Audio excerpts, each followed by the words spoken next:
Hello, welcome to this third and final video on how to play Bob Dylan's Boots of Spanish Leather. In this video I want to look at some of the finer points in detail, some variations in the picking pattern that Dylan used in the song in order to give it a special flavour. Okay, let's get started. Well, let's start first of all by looking at a technique that Dylan uses throughout many of his songs, whereby he switches from this G shape here up to a C within the G chord.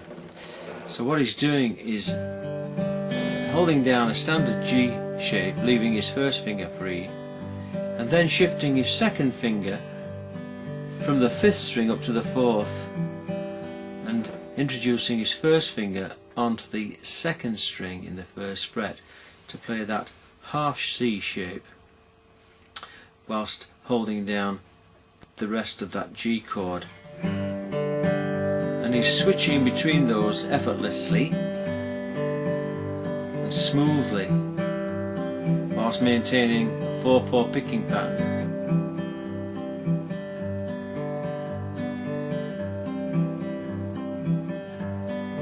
Okay.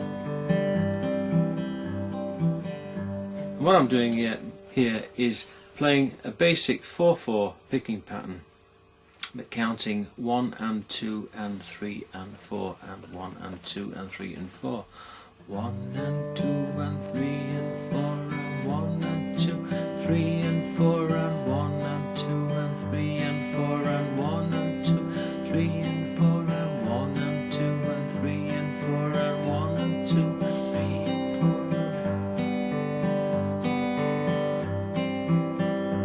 Okay.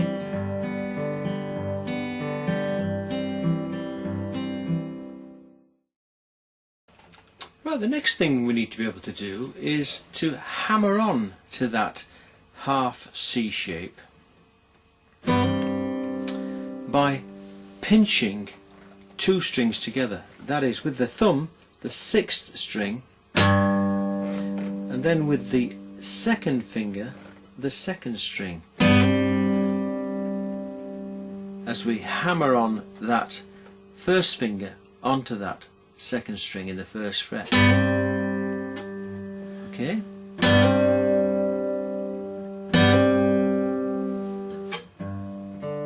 So from within a standard 4/4 picking pattern, as we move up to the C, we pluck the 2 strings together, the 2nd and the 6th.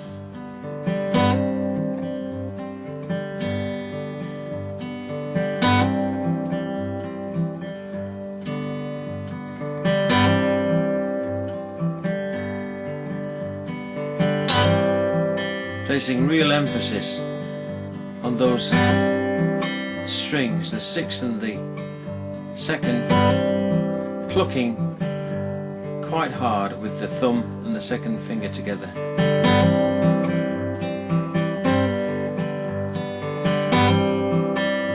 Okay?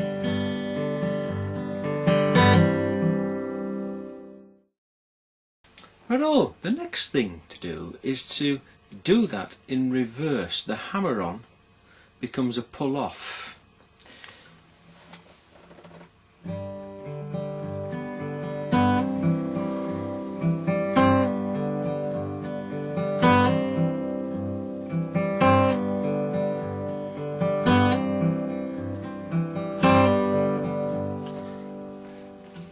So I'm still placing emphasis on the 2nd and 6th strings with my 2nd finger and the thumb, but as I'm pulling off the strings, that's the 2nd and the 4th strings, I'm plucking the 2nd and 6th strings in the same way as the hammer-on, but of course it becomes a pull-off. It's the hammer-on in reverse.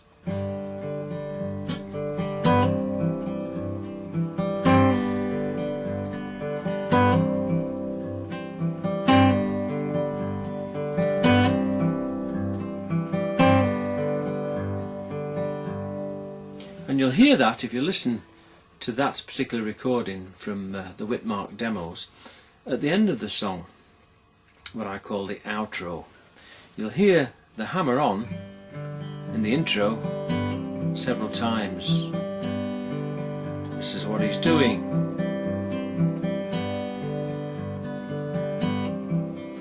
In the intro, but at the end of the song he does both. He hammers on and he pulls off.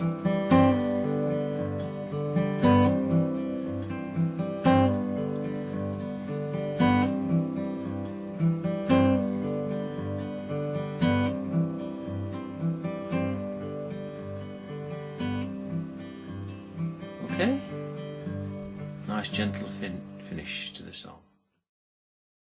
Right, the next thing we can do is use that very same technique on the next chord, this E minor 7 with added 9th, I think it is, up at the 3rd and 4th frets. That is to say, that A minor 7 shape here in the 1st and 2nd frets moved up 2 frets to the 3rd and 4th fret.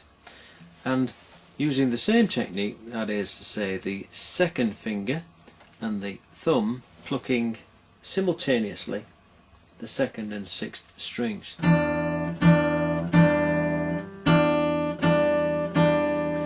And do that within that same picking pattern that we did on the G and C.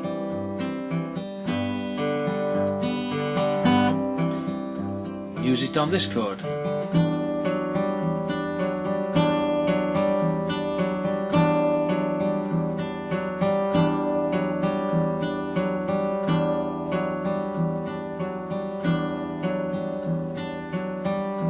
Okay.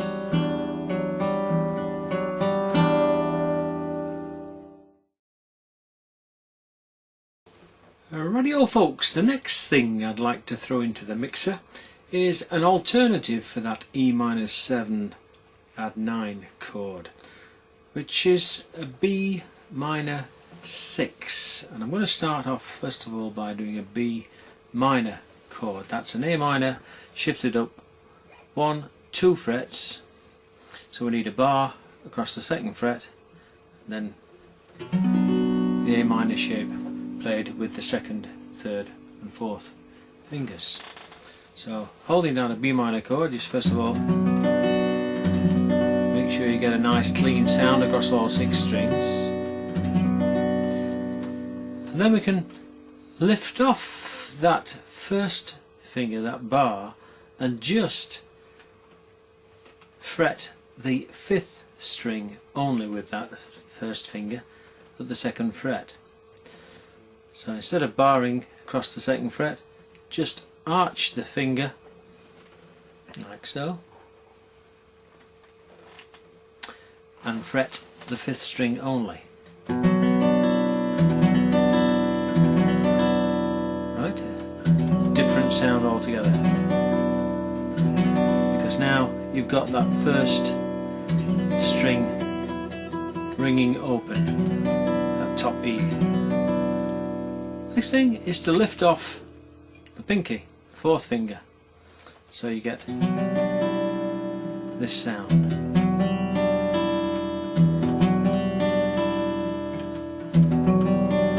And that's a B minor 6.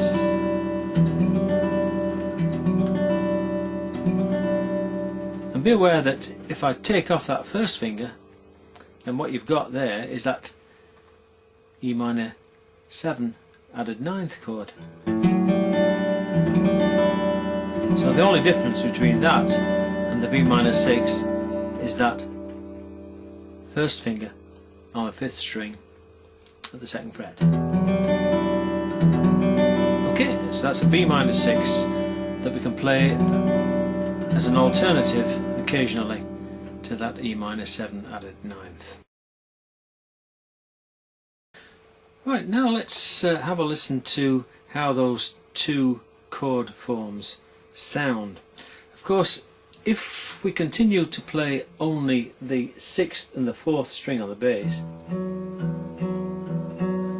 then it's not going to sound any different if we play a B minor 6, just playing the 6th and 4th. because we're missing out the 5th string altogether. But what we can do is play that 5th string in the bass run.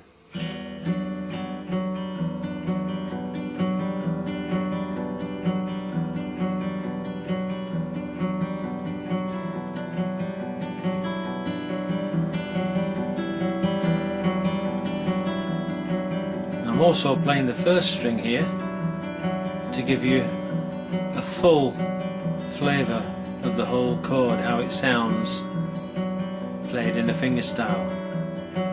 And I think that's a beautiful chord to play, and it works well in this song. I'll just go back to the E minor 7 shape.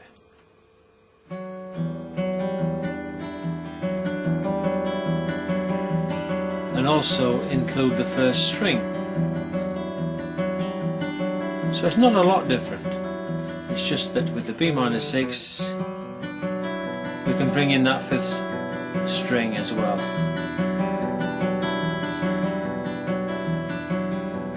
And it works very well in the context of the song, just as an occasional variation. Alright, because it's a long song. It's, what, say 6 minutes long, and a little variation I think helps the song on its way. Okay.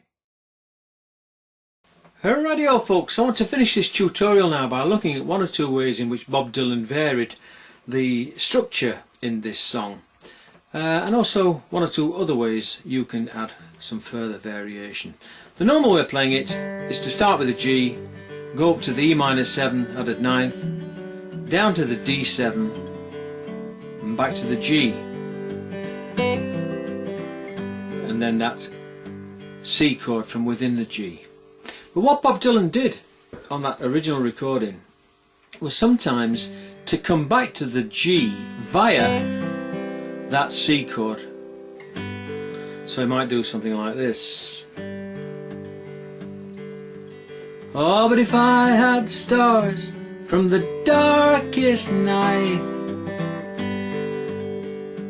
or the diamonds from the deepest ocean,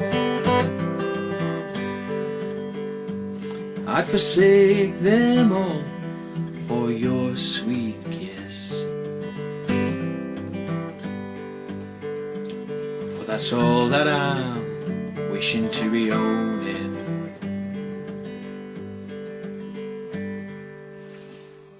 Okay, so you can see there that on a couple of occasions, instead of coming back from the D7 to the G, I'm coming from the D7 to the C chord back to the G. And also, if you listen carefully at the end of some verses, he also drops down to a D7 briefly before coming back to a G. So it would go something like this. And I got a letter on a lonesome day. It was from her ship a-sailing, saying I don't know when I'll be coming back again. It depends on how I'm feeling.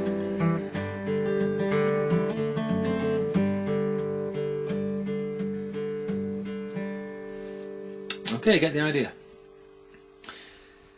I'll just add in 1 or 2 other variations now as I run through 1 or 2 of these verses. What I'm going to do is to use this chord,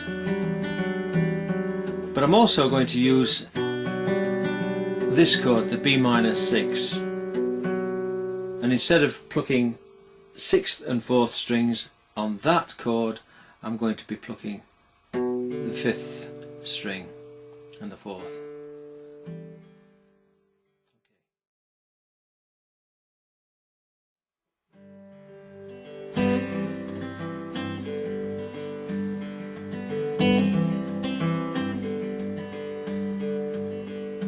Oh, I'm sailing away, my own true love, I'm sailing away in the morning.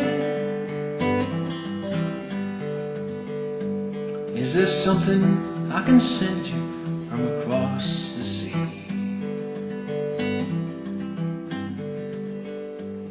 From the place that I'll be landing.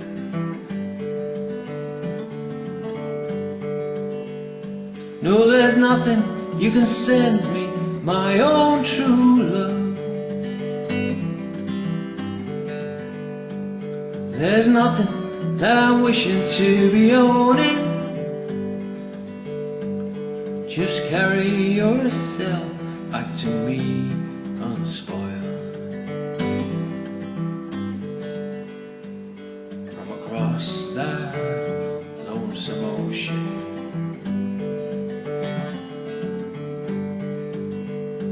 Oh, but I just thought you might long want something fine,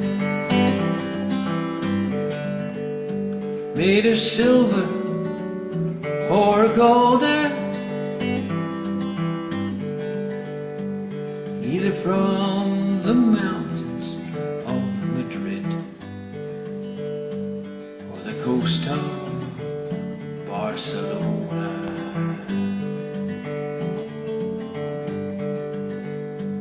Oh, but if I had the stars from the darkest night and the diamonds from the deepest ocean, I'd forsake them all for your sweet kiss. For that's all I'm wishing to be owning.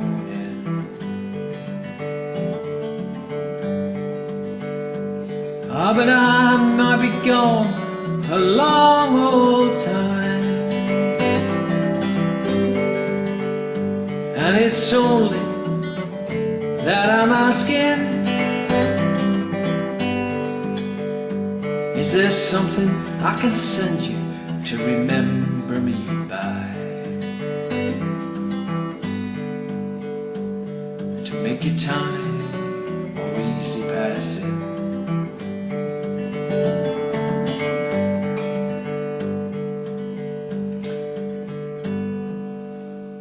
Okay, get the idea. Some of those variations. It doesn't really matter where you put them, it's just that it adds some further interest to the song. Okay, that's it folks for now. Once again, I hope these videos have been of practical use to you and you enjoy playing the song as much as I have down the years. Okay, I'll catch up with you later. All the best for now. Good luck with the song. Cheers for now. Ta-da.